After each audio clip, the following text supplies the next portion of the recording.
Jelaskan di sini diadakannya vaksinasi malam bertujuan untuk memberikan fasilitas dan kesempatan bagi masyarakat Banda Sakti yang mungkin tidak sempat pelaksanaan vaksin di siang hari bisa melakukan kegiatan vaksinasi di gerai kami di Polsek Banda Sakti.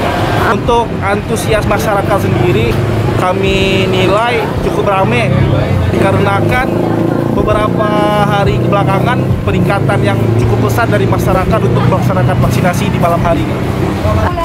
Untuk target yang akan kami capai kegiatan vaksinasi ada beberapa target. Yang pertama itu vaksinasi anak karena baru dimulai, insya Allah targetnya sama dengan program pemerintah yaitu 70%, dan dosis 2 masih untuk data terakhir ada sekitar 40%-an.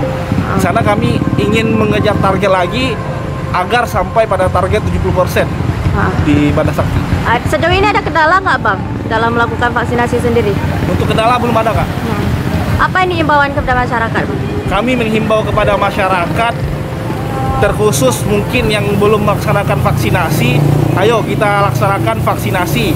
Karena di siang dan malam hari kami siapkan beberapa fasilitas yang tujuan lainnya adalah yang pertama untuk mensukseskan program pemerintah kita, dan yang kedua untuk mencapai herd immunity terhadap pandemi virus COVID-19 yang terjadi pada saat sekarang ini.